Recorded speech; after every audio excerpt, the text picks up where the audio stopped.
सर्वात प्रथम या मंडळाला 50 वर्ष पूर्ण उत्सवाला आणि आम्ही पाऊलपूजन या पाद्यपूजन करत नाही.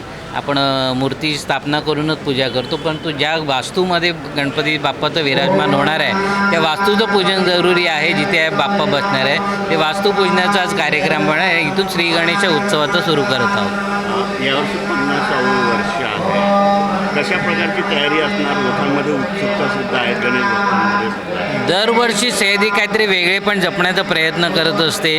50 वर्ष पूर्ण होत आहेत त्या निमित्ताने कार्यकर्त्यांमध्ये खूप उत्साह आहे आणि कार्यकर्ते एवढ्या जोशमध्ये की काहीतरी नाविन्यपूर्ण व्हावं, लोकांना येणाऱ्यांना सेवा मिळावी, चांगलं दर्शन व्हावं, या सगळे जास्तीत जास्त जो काय प्रयत्न करता येईल ती मंडळ करत आहे. उत्सुकता आहे.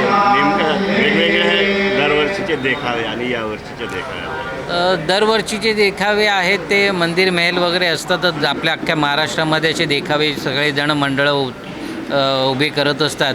यावेळेस आपण मुलांसाठी काहीतरी करण्याची इच्छा आहे, कारण मुलांना काही पार्क आणि काही अवेलेबल नाही आहे जिथे मुलं जातील आणि बाप्पाशी कनेक्ट करण्यासाठी मंदिरात जास्तीत जास्त आताच्या तरुण पिढीचा सहभाग असावा.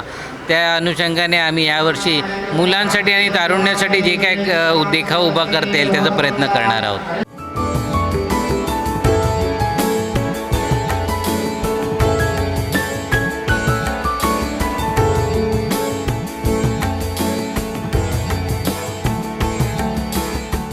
CEN न्यूज, देश प्रदेश की ताज़ा तरीन खबरों के लिए CEN न्यूज को सब्सक्राइब करें और रहें पल पल की खबर से हर पल बाखबर.